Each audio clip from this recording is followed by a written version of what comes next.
Let's have girl chat. Or maybe even like girlfriends.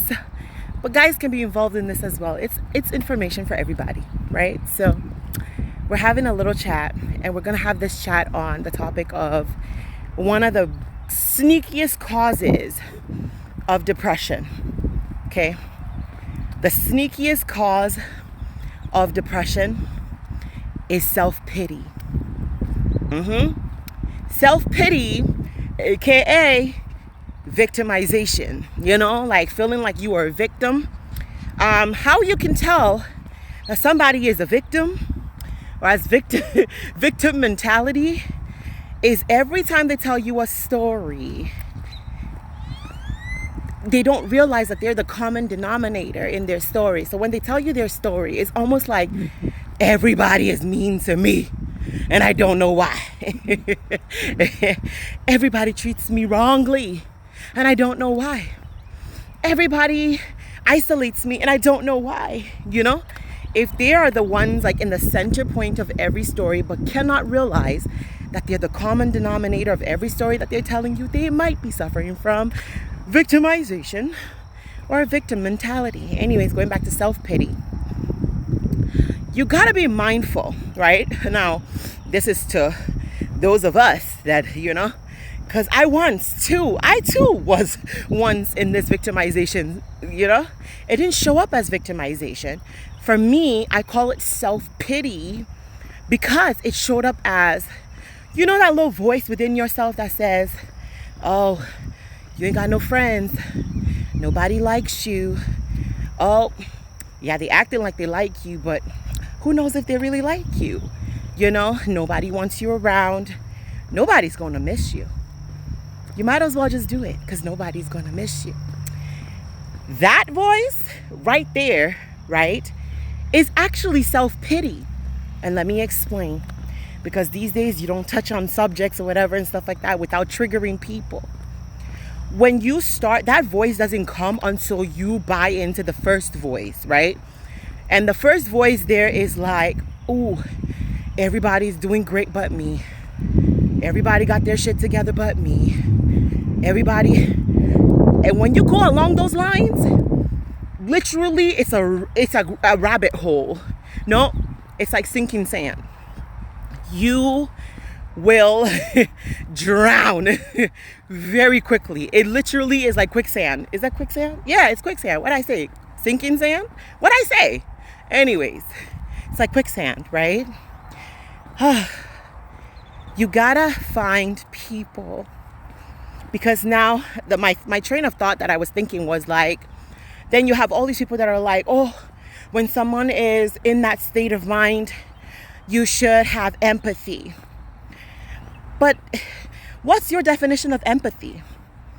Because if your definition of empathy is come into agreement with them, and you have these friends around you that are constantly coming into agreement with you when you are venting or sharing with the negative things that are happening in your life, and they're coming into agreement with you, baby, run. They're anchoring you to that problem. Because empathy should look like this. You come to me and you're venting like, oh girl, I just feel like I'm in this place of where I feel like everybody else is outperforming me, or I just feel like I don't even know what I'm supposed to be doing with my life, or I just feel like I should be doing more, or I just don't even know what to do, right? What I would say to you is, listen, take some time, journal, take some time, listen, take a walk in nature and try to hear. Get back to your basis and your foundation and your gut, your spirit, right? And try to fill it out. You got to be able to hear what you're being inspired and led to, because that's going to help activate something within you to be able to move you to try to make these better decisions for yourself. Why am I giving you that advice? Because I'm trying to pull you into higher vibrations.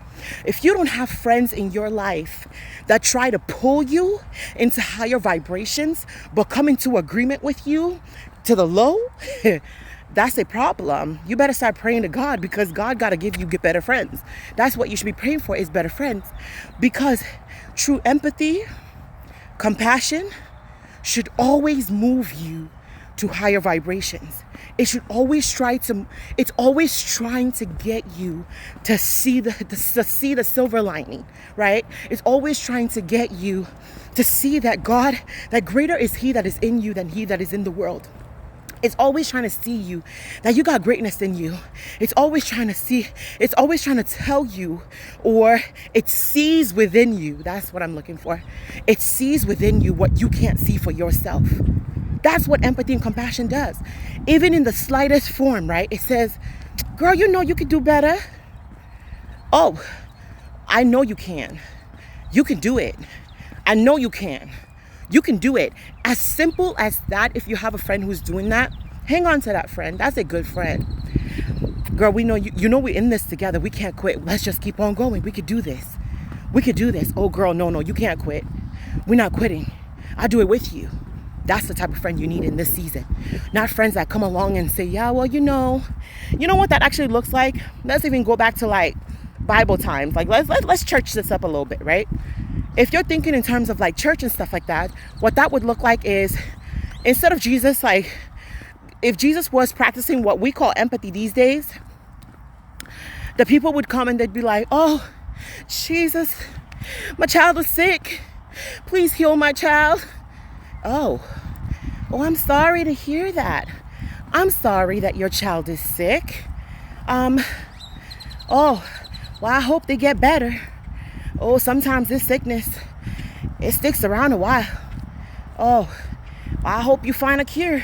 I hope they find a way for you and stuff, right? But Jesus didn't do that. What Jesus would do is Jesus would say, do you have faith? Do you believe that your child can be made whole? What that meant was, it has nothing to do with me. Do you have a slight belief in you that something can change in this present situation? And the person would be like, yeah, heck yeah, I believe something can change in this situation. And he says, according to your faith, according to what you believe, according to the thing that you are expecting, according to the thing that you are believing for, let it be that unto you. Even when he would talk to people that were like, they're going to cast stones because they're like, oh, she a prostitute, or she slept with somebody's man, or whatever. And he's like, thy sins are forgiven. And in that sentence alone, what he was saying was, go about your way. Don't mind these people. God is for you and not against you. Don't you know that greater is He that's in you than all these stupid people that want to cast stones on you? Go back. Realize this is not who you are. You are greater than this. You are better than this. You have so much more that is coming. You have so much more that you're supposed to be going towards. Anyways, these are the thoughts I was thinking.